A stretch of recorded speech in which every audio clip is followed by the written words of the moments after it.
we're going to chat a little bit about water today. Water is so vital for the body, especially if you're on a healing journey. It flushes out the system, it helps energy move, it nourishes the brain, it allows you to think clearer. It's really important for moving lymph and helping the body detox. After body work, massages, acupuncture, anything that kind of helps release trapped energy in the body, water helps flush that energy out. So if you don't have access to water that is free from chemicals like chlorine and fluoride, you will start to feel the build-up over years. Again, if you drank a cup of tap water here and there because you were absolutely dying of thirst, that is not the impact. It's a little bit about what I talk about in my 3 pillars video. It is the small incremental build-up of things like fluoride and chlorine in the water that impacts our body, the functioning of our body, the toxic load of our body, and impacts things like hair. People will get in the shower and shower every single day in water that's chlorinated without even realizing it. And over time, you will hear women start to say, I moved to a different country, that chlorine content in the water is potentially higher there. My hair started to thin or fall out or be really affected. And people don't tend to understand. Chloride is the actual biggest culprit when it comes to women suffering with hair in shower water. So what do I suggest? There's really 3 things or 4 things that you could do. And here are your options. 1, keep drinking tap water and pray.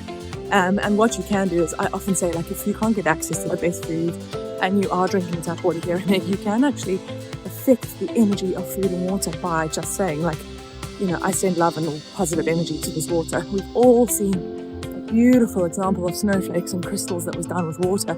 It's famous.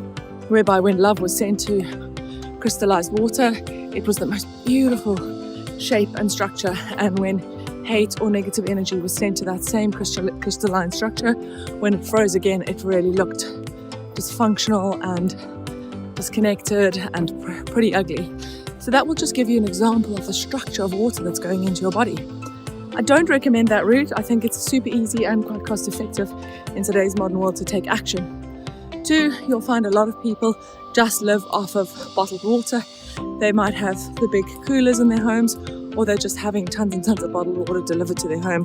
A, not ideal for the environment, which we've learned in later years, but B, it has just come out, in fact, that bottled water in many cases has the same TDS, the amount of total dissolvable solids, which is how you would gauge water on how clean it is, as tap water, which means that in most cases you're paying 40 to 60 times more for the glass of water that you're drinking, and you can't even be assured that it is from a spring or a well or a mountain or a volcano or wherever these brands, say that their water comes from. So you need to know there's water and there's water when it comes to bottled and filtered water, and you need to be very, very clued up. I would prefer not to buy water that has sits in plastic. There is something about the energetic effect of water that sits in plastic and gets traveled around, especially now that we've moved to Dubai. When we first moved, we were in a rental accommodation and we hadn't had the time to figure out how to get a water filter installed. And so we ordered one of those big 5-litre coolers, and I had to send it back. That water had been sitting in the boiling hot heat of Dubai in a big plastic vat on the back of a van. And the first to taste it was my son. And I've really tried to encourage my children to be in line with the things that they eat, which means that if something is not right for the body, they'll soon know. And they couldn't drink the water, and I drank it and I couldn't drink it. And so the body, you can get to a point where your body really does understand what you need and it will tell you. So bottled water potentially is the option every now and then, and obviously if you're on the run, it makes perfect sense. However, I think that the next step is really the one you should look at. Filtering your own water. It's super cost effective, it's easy to do, and you've just got to know where to look. I'm going to help you figure it out. There's 2 ways to filter your own water. One is through a 6-stage filtration process. Well, there's 3 ways actually. You can use little manual filters like charcoal filters, or one of those clay filters or sand filters that fit over the cup, and you pour the water and it kind of filters through. I would say that is at the bare minimum of what you could do for yourself. However, it's not bad. Even if you're using one of those jugs or something with a built-in filter, it will make a difference. However, if you're going to go down the route of investing in filtering your water, and you're going to work with water as a part of the healing element of your life, then I would suggest that you get built-in, if you're in a home and it's possible. We did this in England, a whole of house filtration system. And it was pretty easy for us to do. We paid a plumber, so about 100 pounds. We were in SW6 in Fulham, and they came and installed this beautiful whole of house water filter system, which I spent 400 pounds on. And we've had it in the home for about 6 years, and the filter gets replaced every 2 years. So once you get the hang of it, they'll send you an email every 2 years, and you send your old filter back, they recycle it, they give you 50 pounds off your new filter. And I've literally never looked back. The beauty of a whole of house water filtration system is that your clothes are being washed in softer, more beneficial water. You could drink the water from the taps in any bathroom.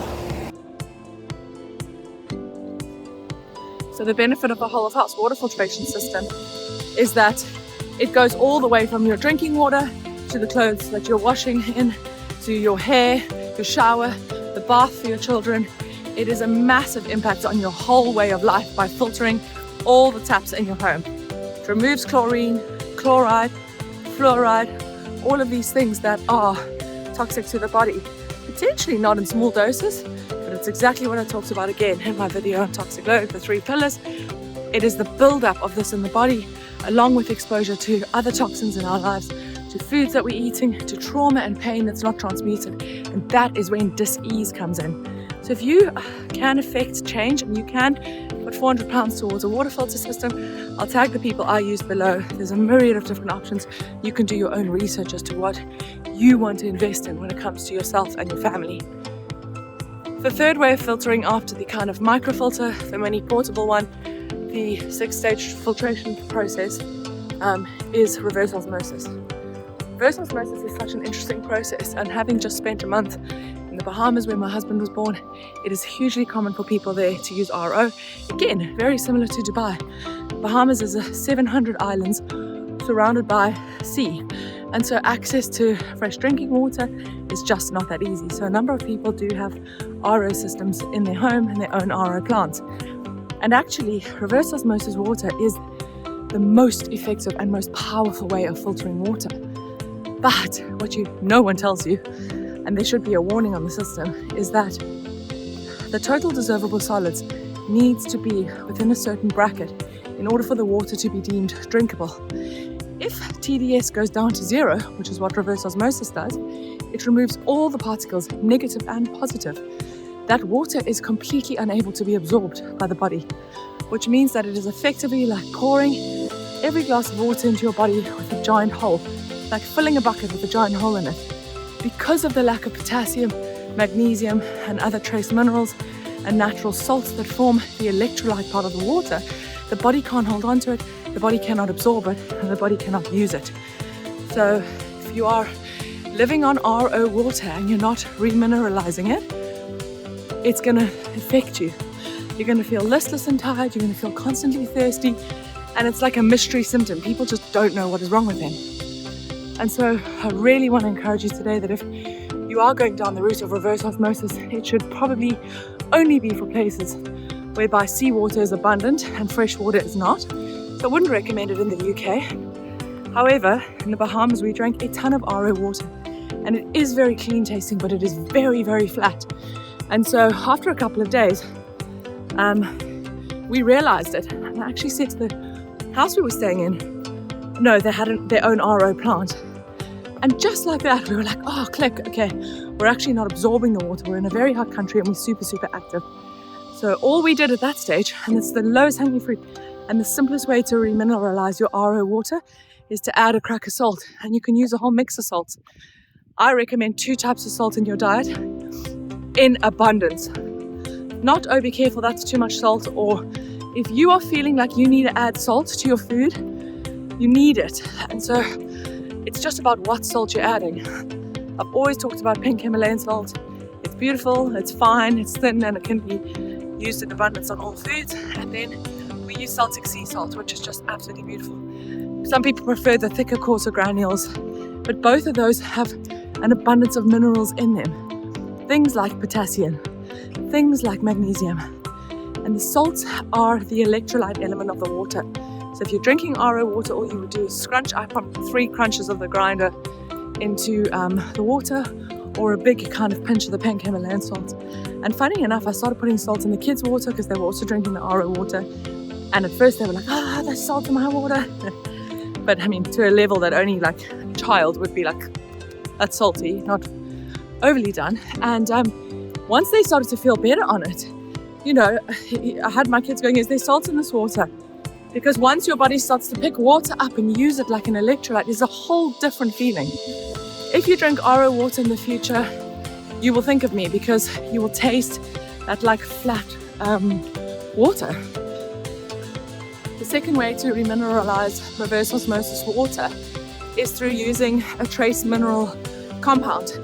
And these are literally readily available on Amazon, and you can get certain ones that are more beneficial than others, and I'll tag a few below.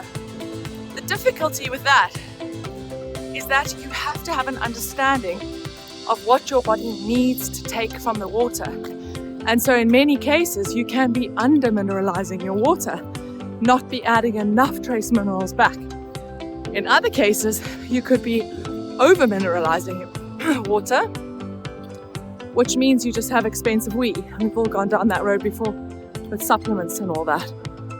For that reason, and because we were in an RO system unit home for a month, we chose to just remineralize with salt and to include other vital electrolytes into our diet, like organic coconut water, raw if possible, and things like naturally freshly squeezed orange juice, to which I would add 2 heaped tablespoons of Os Organics collagen, and again a crunch or 2 of sea salt. You don't have to look far on Instagram if you're into that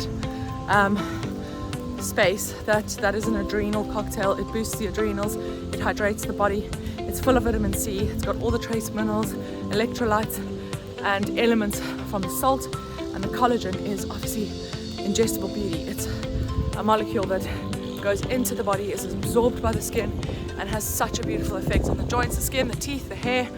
And so that is something that you could really get into the habit of incorporating into your diet, because we've been shamed into believing that fruits and juices and all these kind of things are so full of sugar that they should be avoided. However, it's the fruits and juices that we're being sold on the supermarket shelf, cordials, fake juices, mixes, concentrates, ascorbic acid additions, all the things that they add to make the thing last longer, and orange juices that are just like anything except orange. So if you can squeeze your own oranges, like that's another beautiful thing to invest in. It's one of those squeezy things. It's fun with the kids, and you know, you can include stuff like that into your diet if it's done in the right way. We need sugar in the body in order to be able to function. It's just about how and when you add it. And since moving to a very, very hot country, I've realized that like water alone is not enough. And you wondered why like Arabic people live on dates and really, really sweet things like molasses and lots and lots of rich and beautiful fruits that are super sweet. Because when you're living in 30, 40 degree heat, which we were when we moved before we came back here for the summer, you absolutely need the sugar in order for your body to have the energy to work through heat. It's a very fascinating way of thinking of things, and that is where I went into this deep dive around water. The final thing I really would suggest is how you are with your water. You know, do you actually like believe in what I'm saying, and does it ring true with you? Because then when you have a glass of filtered water, or you have water you've remineralized through a reverse osmosis machine, that will seriously, you'll know the feeling of the energy and the love that you've put to bring that water to you, and you'll quickly understand the benefits of that over just drinking water from a tap. And also potentially you might be freed from your slavery to the bottled water industry. Smart water, pH water, you know, I worked with a chemist. He's literally like a water chemist in Dubai, and got him on for, I don't know, we paid him a small consulting fee, and he came and just taught me everything. And I'll be talking a lot about this in my mastermind, because there's water and there's water and there's water. We can move on to structured water, and we can move on in the mastermind to things like ionizers, Kangen water, you would have heard of that. What does all that mean? And what is the difference between a brand trying to sell you something and you actually being able to ionize your water to different levels of pH, whereby one is better for using as an astringent toner, one is better for drinking, one is beauty water, one is healing water, one is clothes washing water. Like, yes, there is massive validity to all of that, but how do you go about having access to that? These Kangen machines are like a huge amount of money. I don't want to quote it because I was looking at dirhams and I can't remember the conversion, and we've been away for 8 weeks. I'm so glad that you found my channel. I really hope that you'd be interested in joining my year-long mastermind. It is a beautiful container where we network at the highest level. You will meet like-minded entrepreneurs and aspiring entrepreneurs, people wanting to do business differently, people wanting a spirit-based approach, and to bring in all the beautiful things that I teach in my video here. A continuous channel of learning for a year long with people that will become mentors and friends and business partners for life. So come and join us. The link's in the description below.